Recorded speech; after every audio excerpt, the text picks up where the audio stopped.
Action! Hello everyone, this is Adventure Annie, reporting for my first day on Adventure Island. Adventure Island?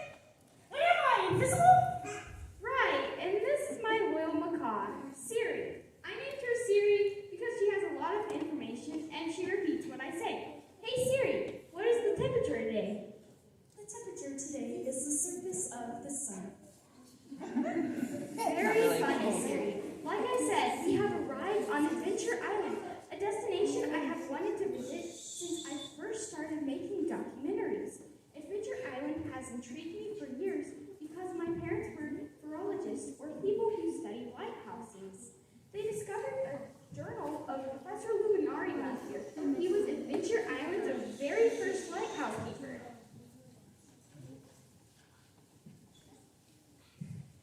Lighthouse keeper? Why do lighthouses need keepers? They don't go anywhere unless they grow legs when I'm not looking. I'm glad you asked about lighthouse keepers, Siri. They are very important. Not only do they take care of the lighthouse, but they make sure the light is up and running when it's supposed to be. The light is used by sailors to help them navigate the seas. Should a light go out, it is very dangerous and might cause a ship to crash on land.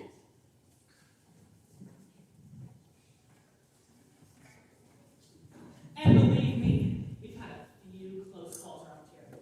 Look, Siri, it's a puffin. Muffin? Where's the muffin? I haven't eaten anything in like an hour and I'm starving. Puffin, Siri, he's a puffin. Isn't he just wonderful? You say that about all birds, Andy. Now I'm hungry and I want a muffin. Nice to meet you. My name's Beacon. Bacon? Where? Siri, I think we need to have your ears checked when we get home. Beacon. B-E-A-C-O-N. Beacon. That's my name. And I'm at your service. I see that we have more victims in our shipwreck. Fear not. I'm here to save the day. We are not shipwrecked. Andy brought us here on purpose. Don't you know that? Now I'm hungry and I want a bacon and a muffin. We're going to have to take a break, Amy. My battery died. I think Siri was using it on the boat to film him and do it. All right, Piper, why don't you get another battery? Meet us back here later and we will record some more. Well, I sure am glad you're not shipwrecked. Why did you think we were? I've been on this island for years. I live in the lighthouse with the keepers, but they're away on a vacation, leaving their daughter, Callie, in charge. They left me in charge of her. It's been so great. Most of the time she remembers to turn the light on, but I know if her parents gone, she's having too much fun on her staycation. Oh, yes, Mom. I have everything under control. There is nothing you need to worry about. Oh, gotta go, Mom. Not again. I was sure I'd put up the light this time. Actually, Keeper Callie, these things are their slaves on purpose. Right. We found this journal and have come in search of the Infinity Lanterns. Infinity Lanterns! She has been studying that journal all year, but hasn't been able to decipher all the mysterious riddles. Many people come looking for the Infinity Lanterns. But none of them have had my grandfather's journal. It's been missing for years, and I was beginning to think it didn't exist at all. Well, it does exist, and I know that Infinity Lanterns exist too. My name is Annie, documentary spokesperson, adventurer, island explorer, artifact discoverer, and bird specialist. I brought my trusty bird, Siri, my camera operator, Piper, and all these explorers. Together, we will find the Infinity Lanterns. I just know it. Well, since you found the journal, I guess I'll let you in on a little secret. Professor Luminari told me everything I know about the lighthouse. You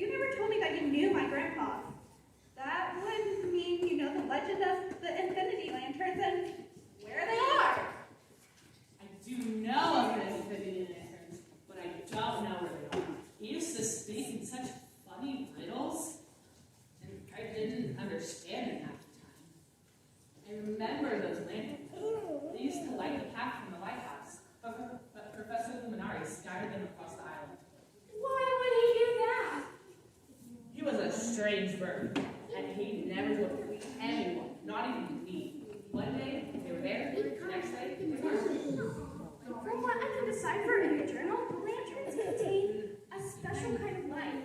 A light that never goes out, but is more than that.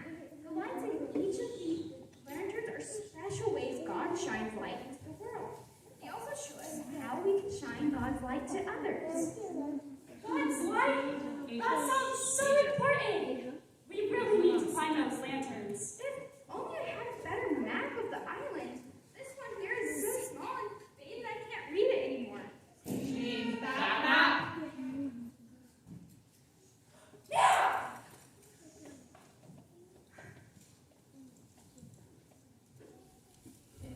It doesn't show where the lanterns are. If it did, they would have been done by now.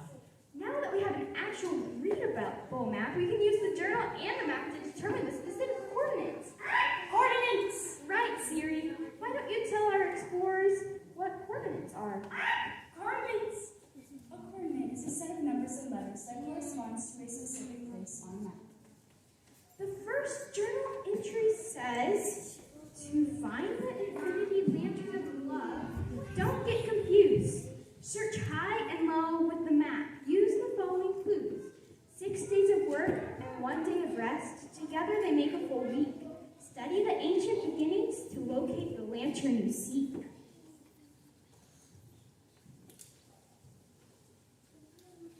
The first lantern is love. So 6 days of work, 1 day of rest. Is this describing Professor Luminari's first week on the job?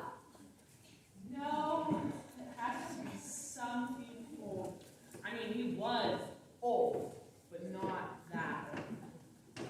Where do we get an ancient story like that? Is it in a book? Do we have a library here on the island? I wouldn't know. Unfortunately, we don't have a library, but I think this is a story much older than one that would be found in it. Perhaps you brought a Bible with you, Annie? I did. It is a great reference book. Why did I think of that before? Of course it's a Bible.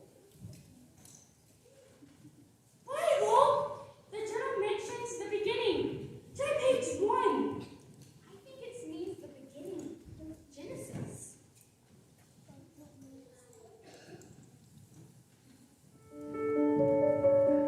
In the book of Genesis, the first book in the Bible, we find a story that tells us what happened during the first week of, well, everything.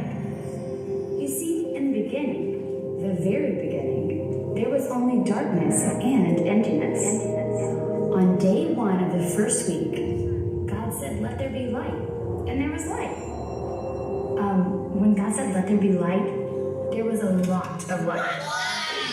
Perfect. God said that the light was good. God called the light day and the darkness night.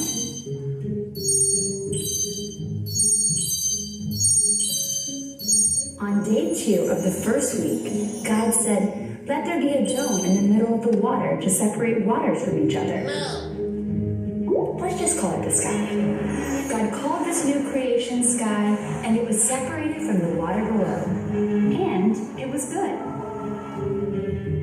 On day 3 of the first week, God created land, dirt, rocks, islands, and mountains. Then God decided to fill all the land with grass, trees, flowers, herbs, berries, fruits, and vegetables. Basically, any kind of plant. And it was good. On day 4, God created lights in the sky, stars, and planets. God made 2 big lights for our planet. The larger light to shine all day, the sun, and the smaller light to shine at night, the moon. And it was good. On day 5, God created all sorts of birds like robins, cardinals, eagles, falcons, puffins, ducks, and parrots. God also filled the oceans and rivers with all sorts of animals like tiny shrimp, crab, octopus, eel, and every kind of fish. Both sky and water were filled with creatures now. And it was good. On day 6, God filled the land with animals of all shapes and sizes. Monkeys and baboons, otters and prairie dogs, panda bears and polar bears, crawling bugs and flying insects, giant elephants elephants and tall giraffes, and even duck-billed platypuses. Basically every animal you can think of, and even some that we've never thought of. And all this was good. But God wasn't done yet. God had one more creation to reveal. Saving the best for last, God created humans. This was God's great masterpiece. This was unlike everything else God created so far. This creation would be able to have a relationship with God. And when the work was done, God didn't just think they were good. No, God really loved this latest creation and said they were very good. So, what happened on day 7 of the first week?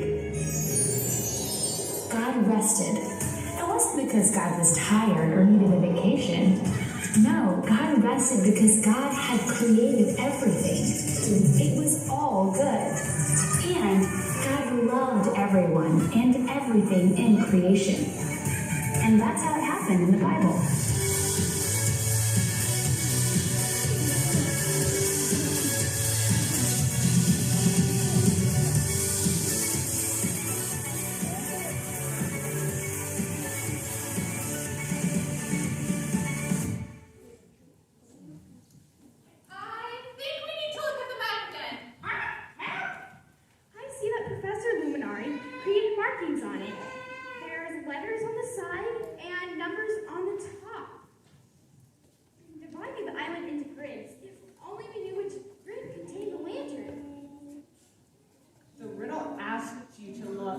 This specific Bible story. Bible story? Where was the story found in the Bible again? Genesis chapter 1.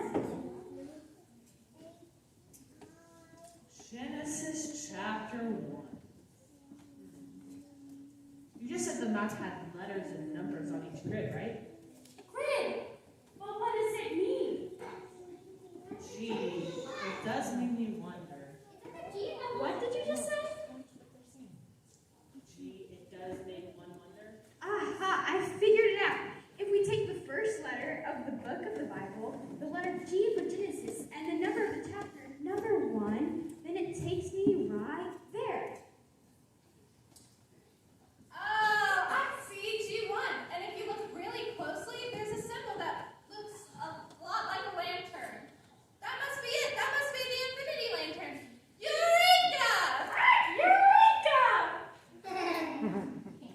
I think we're on the right track. Okay, explorers, let's go find this lantern. Wait a minute. Just like that? This is a big deal. It feels like we need to do something to make it special. I know. Before we start out on our great adventure, we need to recite this land signal verse. Oh, good idea. The signal verse is a guiding light for all adventures on the island. It comes from Isaiah chapter 60, verse 1. Arise, shine, your light has come, the Lord's glory has shone upon you. My speciality, repeating words. Repeat this with me, explorers. Let's repeat it. Arise, shine, your light has come. The Lord's glory has shone upon you.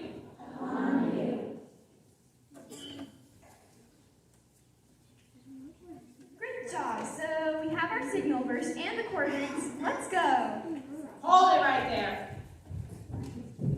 Now, isn't there more to being an explorer than just finding things? Absolutely. Explorers, as we are searching for these lanterns, we will need to learn how to handle these infinity lanterns correctly. To do this, we will need to learn more about the specific light contained in the lantern.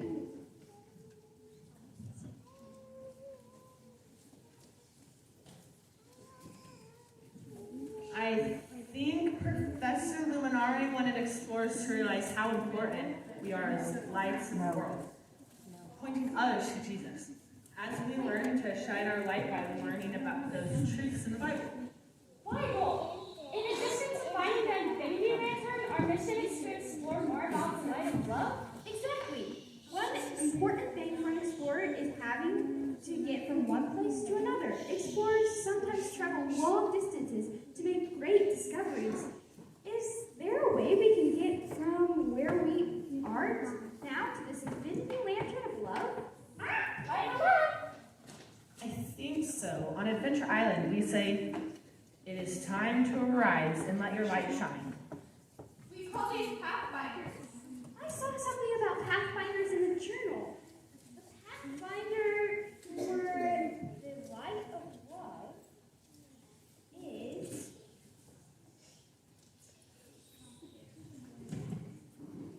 arise, shine with love. I like that. It's a great pathfinder. Paths are definitely a great way to get from one place to another, especially on an island. So to help us remember what path to take, let's all say, arise. Arise. With love. Let's add some motions to help us to remember. When we say arise, do this. Stand up, guys. Stand up.